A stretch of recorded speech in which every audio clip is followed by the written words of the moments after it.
Omar radiallahu anhu a donné l'ordre suivant: tuez tout sorcier et sorcière. Nous tuâmes alors 3 sorcières. Ce hadith indique clairement que si les autorités compétentes l'ordonnent, la peine de mort est la sanction légale pour un sorcier ou une sorcière. Puis le cheikh dit: on rapporte de manière authentique que Hafsa radiallahu anha a ordonné que l'on tue une de ses servantes qui lui avait jeté un sort. Elle fut donc exécutée. Le même récit authentique a été rapporté concernant Jundub. Ahmed a dit: ceci a été rapporté de façon authentique d'après 3 compagnons du prophète sallallahu alayhi wa sallam. Ici il s'agit de l'imam Ahmed ibn Hanbal. C'est donc une obligation pour les détenteurs du pouvoir d'attraper, d'interdire et de juger les sorciers et de leur faire la peine légale qui est en islam la peine de mort à cause du mal qu'ils font, car les sorciers divisent les gens,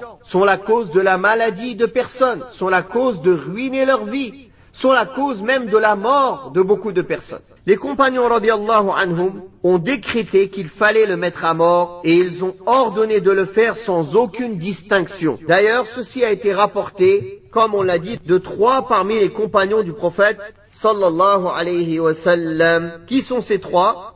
Omar ibn al-Khattab, qui a ordonné cela, et sa fille Hafsa, ainsi que Jundub ibn Abdillah. Et on ne connaît pas que des compagnons les ont contredits en cela. On ne connaît aucun avis parmi les compagnons qui les ait contredits en cela. Donc on dira que c'est une unanimité des compagnons que la peine de mort est la peine légale pour un sorcier. C'est pour ça qu'il est interdit de faire quelque distinction que ce soit entre les différents types de sorcellerie. De plus, il est obligatoire pour les musulmans d'être sur leur garde concernant la sorcellerie et ses catégories et de s'entraider pour informer les gens, pour dégager leurs responsabilités devant Allah tabaraka wa ta'ala et pour condamner le blâmable. C'est pour cela qu'il faut informer les gens des agissements de toute personne qu'ils savent avoir des pratiques charlatanesques. En effet, les sorciers, comme l'ont dit les imams, ne se rendent dans une contrée